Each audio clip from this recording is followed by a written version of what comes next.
अस्सलामुअलैकुम। मैं हूं उमर दराज गोंदल और आप मेरा यूट्यूब चैनल देख रहे हैं। बड़ी खबर यह आई है कि भारत के वजीर आजम नरेंद्र मोदी ने इमरान खान को एक खत लिखा है। इसके अलावा भारत की वजारत खारजा ने पाकिस्तान की वजारत खारजा को यौम पाकिस्तान के हवाले से एक पैगाम भी भेजा है। ये मुबारकबाद का या तहनीती पैगाम है। लेकिन उससे बड़ी खबर यह आई है कि पाकिस्तान की फ़ौज और भारत की फ़ौज के दरमियान खुफिया मुज़ाकरात हो रहे हैं।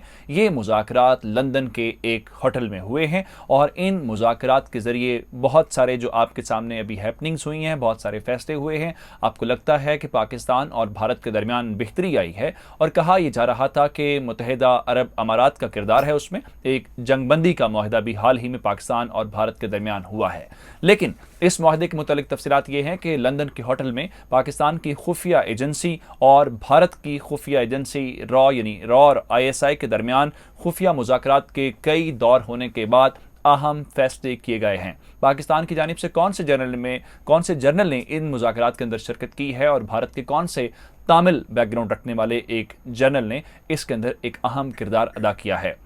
जनरल बाजवा ने लंदन के 2 दौरे किए हैं। इन 2 दौरों के अंदर उन्होंने जो चीफ ऑफ डिफेंस स्टाफ और वहाँ के जो कौमी सलामती के मुशीर हैं उनके साथ भी मुलाकातें की हैं। उन मुलाकातों के नतीजे में ये सारा कुछ हुआ है और इसका बरतानिया का क्या किरदार है, ये मुकम्मल तफसीलात हम आपसे शेयर करने जा रहे हैं। लेकिन उससे पहले आपसे गुजारिश करेंगे कि हमारा यूट्यूब चैनल सब्सक्राइब कर लीजिए और बेल आइकॉन के ऊपर क्लिक कर लीजिए। पाकिस्तान और भारत के दरमियान एक तवील अरसे के बाद हमने देखा कि बर्फ़ पिघल रही है। पाकिस्तान और भारत के दरमियान मामलात एक बार फिर मुज़ाकरात की जानिब बढ़ रहे हैं। लेकिन ये मुज़ाकरात अब मंजर आम पर आए हैं, यानी अब खुले आम मुज़ाकरात होने की बातें हो रही हैं। लेकिन उससे पहले आप हैरान होंगे कि तकरीबन 2.5 साल पहले से पाकिस्तान और भारत के दरमियान खुफिया मुज़ाकरात हो रहे हैं।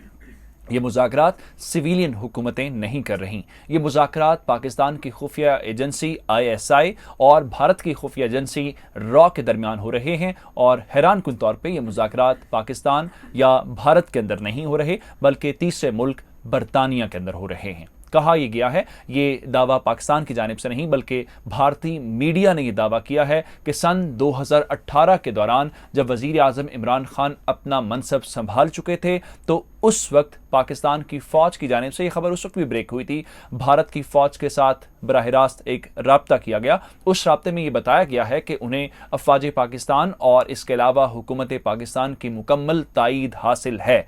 जिसके बाद उन्हें जब यह बताया गया कि जनरल बाजवा इस बात की तायीद कर रहे हैं कि दोनों मुल्कों के दरमियान बराह रास्त मुज़ाकरात होने चाहिए, गुफ्तगू होनी चाहिए और जो हल तलब मसाइल हैं वो मुज़ाकरात की टेबल के ऊपर हल होने चाहिए। जिसके बाद भारत के कौमी सलामती के मुशीर अजीत डोवल ने बड़ा अहम किरदार अदा किया। इन दोनों शख्सियात ने जब इस चीज़ का अप्रूवल दे दिया तो उसके बाद जनरल बाजवा ने सन 2018 के अंदर अक्टूबर के महीने में बरतानिया का दौरा किया और बरतानिया के इस दौरे के दौरान उन्होंने बरतानिया के कौमी सलामती के मुशीर और चीफ ऑफ डिफेंस स्टाफ से मुलाकातें करके उनसे कहा कि आप पाकिस्तान और जो भारत के दरमियान इस वक्त तनाव है, जो इस वक्त दोनों एक दूसरे से बातचीत नहीं कर रहे, आप इसमें चूंकि आपके दोनों के साथ ताल्लुकात हैं तो आप न सिर्फ हमारे मुज़ाकरात इनसे करवाएं, हमारे मसाइल हल करवाएं, हम अमेरिका के साथ भी अच्छे ताल्लुकात चाहते हैं। जिसके बाद पाकिस्तान की खुफिया एजेंसी ISI के एक लेफ्टिनेंट जनरल और भारत की जानिब से एक जिनके मुतालिक कहा गया है कि पोलो खेलने वाले वो जनरल हैं, तामिल उनका बैकग्राउंड है और वो पाकिस्तान के अंदर जासूसी के कई मिशन सर अंजाम दे चुके हैं। इन दोनों को जिम्मेदारियां दी गई हैं, गो के इनके नाम जाहिर नहीं किए गए। लेकिन ये बात तस्दीक हो गई है कि इन मुलाकातों के दौरान जनरल बाजवा ने ISI की सपोर्ट की और इस बात की भारत ने फिर क्रॉस चेकिंग किस तरह से की। मुज़ाकरात के कई दौर हुए और उसी दौरान जो है कश्मीर के अंदर पुलवामा अटैक हो गया। अब कहानी यहाँ पे दिलचस्प मोड़ के अंदर दाखिल हो जाती है कि जब पुलवामा का अटैक होता है तो ये खुफिया मुज़ाकरात जो हैं ये बंद हो जाते हैं। लेकिन इस दौरान पाकिस्तान और भारत जंग के दहाने पे आ जाते हैं। जिसके बाद इस्लामाबाद और नई दिल्ली के अंदर जो है कुछ शख्सियात मुतहर्रिक होती हैं और एक बार फिर जो है खुफिया मुज़ाकरात का ये चैनल खोला जाता है और उसके बाद इस बात के ऊपर इत्तेफाक किया जाता है कि मुज़ाकरात का सिलसिला खुफिया तौर पर दोबारा शुरू किया जाएगा और साथ साथ ही पाकिस्तान और भारत दोबारा से किसी मुकम्मल यानी फुल फ्लेज वॉर के अंदर नहीं जाएंगे, यानी मुकम्मल जंग शुरू नहीं की जाएगी। ये उस वक्त की बात है जब पाकिस्तान ने अभिनंदन को गिरफ्तार कर दिया था। तो आपको ये लग रहा था कि शायद सऊदी अरब या अमेरिका का दबाव है, लेकिन अब जो बात मालूम हुई है उसके मुतालिक हमें ये पता चला है कि ये बुनियादी तौर पर एक अंदरूनी मामला था और दोनों ममालिक की खुफिया एजेंसी का यह फैसला था कि एक मुकम्मल जंग नहीं लड़ी जाएगी। और कहा गया है कि इन मुज़ाकरात का जो आगाज़ है वो इमरान खान के हल्फ उठाने के फ़ौरन बाद कर दिया गया था, लेकिन उसके बाद तात्तुल आया पुलवामा अटैक के बाद। लेकिन पुलवामा अटैक के बाद जब दोनों जानिब से एयरफोर्सेस का इस्तेमाल किया गया और अभिनंदन को गिरफ्तार कर लिया गया, तो उसके बाद दोबारा इस बात के ऊपर इत्तेफाक कर लिया गया कि बातचीत का सिलसिला जहां से टूटा था उसको दोबारा शुरू किया जाए और अब फुल फ्लेज वॉर के अंदर ना जाया जाए। अब आपसे हम कुछ बातें आपके सामने रखना चाहते हैं कि इन मुज़ाकरात से फ़ायदा क्या हुआ है या इन मुज़ाकरात का नतीजा क्या सामने आया है। इन दोनों ऑफिसर्स के मुतालिक अगर आपको बताएं, जो भारत की जानिब से बताया गया है कि उनका तामिल बैकग्राउंड है और पाकिस्तान के जो लेफ्टिनेंट जनरल हैं अब ये दोनों रिटायर हो चुके हैं। इन दोनों के रिटायर होने के बाद अब दोनों जो एजेंसीज हैं उन्होंने अपने अपने रिप्रेजेंटेटिव जो हैं वो उनकी जगह पर रिप्लेस कर दिए हैं और मुज़ाकरात का ये सिलसिला जारी है। जो इब्तदाई तौर पे 2018 के अंदर मुज़ाकरात हुए थे, आपको याद होगा कि फरवरी के महीने में ISPR और भारत की फ़ौज ने तफसीलात जारी की। उसके मुतालिक बताया गया कि DGMOs यानी जो मिलिट्री ऑपरेशंस के डायरेक्टर जनरल्स हैं उनका हॉटलाइन के ऊपर एक रब्ता हुआ है। उस रब्ते के बाद दोनों ममालिक ने लाइन ऑफ कंट्रोल के अंदर यानी जो कश्मीर की सूरत हाल है वहां पे जो सन 2002 के दरमियान दोनों ममालिक के दरमियान एक जंगबंदी का या फायरबंदी का मुआहदा हुआ था, उस पर दोबारा अमल दरामद करने के ऊपर इत्तेफाक कर लिया गया है और जो लाइन ऑफ कंट्रोल की स्टेटस को पोजीशन है यानी जो मौजूदा सूरत हाल है उसको बरकरार रखने का फैसला किया गया है। लेकिन आप हैरान होंगे, इसका ताल्लुक मुत्तहिदा अरब अमारात के साथ नहीं है।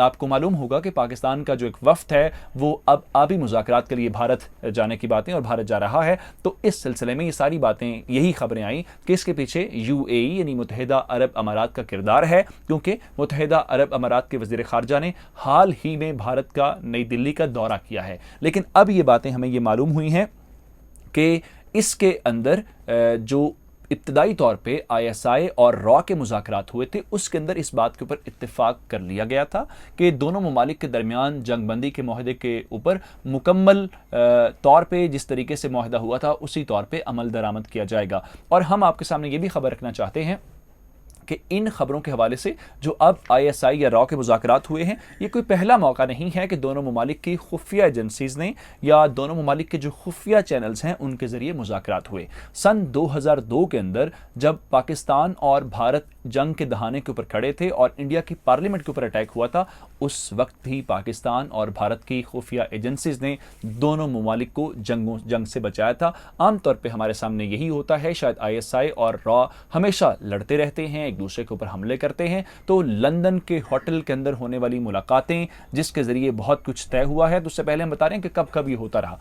तो उस वक्त जो जनरल एहसानुल हक थे DG ISI और इंडिया के अंदर जो थे CD सहाय जो थे उनके पास जिम्मेदारी थी। इन्होंने 2002 के अंदर बड़ी जिम्मेदारी का मुजाहरा किया और दोनों ममालिक की क़यादतों को समझाया, जिसके बाद पाकिस्तान और भारत जंग से महफूज रहे। इसके अलावा 1987 के अंदर जो है AN वर्मा और जनरल हमीद गुल के दरमियान भी खुफिया मुलाकातें हो रही थी और उस दौरान भी मामला तय हुए।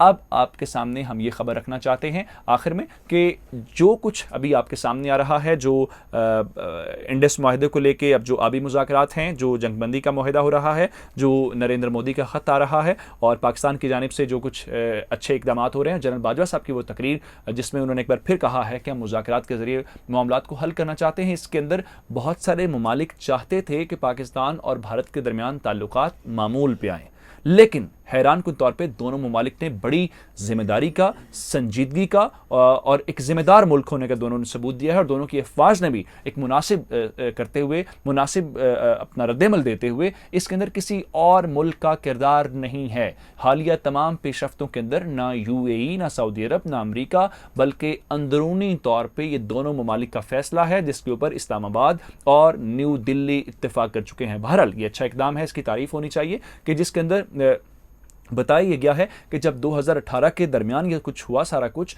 जब जनरल बाजवा ने दौरा किया, स्टार्ट हुआ, तो जब पुलवामा अटैक के बाद सूरत खराब हुई तो 2019 के बाद फिर जनरल बाजवा ने बरतानिया से मदद के लिए रब्ता किया, क्योंकि उनके वहाँ पे ताल्लुकात हैं। उनकी जो सिस्टर इन लॉ हैं आसमा बाजवा और उनके जो भाई भी हैं वो भी वहाँ पे रहते हैं। तो इन सारों ने मिलकर किरदार अदा किया, क्योंकि जो बरतानिया के अफवाज है जनरल बाजवा साहब के, उनके साथ बड़े ज़ाती ताल्लुकात हैं, इंतहाई करीबी ताल्लुकात हैं, जिसकी बुनियाद के ऊपर ये सारे का सारा। तो अब जो कुछ हो रहा है ये ISI और खुफिया के जो रॉ के खुफिया मुज़ाकरात हुए हैं उसके नतीजे में, क्योंकि बहुत सारी बातों के ऊपर इत्तेफाक किया गया था, लेकिन पुलवामा अटैक के बाद जो सूरत हाल हुई और पाकिस्तान के अंदर बालाकोट के ऊपर जो स्ट्राइक हुई उसके जवाब में जो अभिनंदन की गिरफ्तारी हुई, उसको लेके सूरत हाल खराब हुई, जिस सूरत हाल को अब कंट्रोल करने की कोशिश की जा रही है। तो जिसके बाद हमें अब पाकिस्तान और भारत के दरमियान बर्फ पिघलती हुई नजर आ रही है, जो कि एक अच्छा इक़दाम है, इसकी तारीफ होनी चाहिए। तो आपसे गुजारिश करेंगे जाते हुए कि हमारा यूट्यूब चैनल, अगर आपको हमारी वीडियो पसंद आई है तो सब्सक्राइब कर लीजिए और बेल आइकॉन के ऊपर क्लिक भी कर लीजिए। आपकी समातों का बहुत शुक्रिया।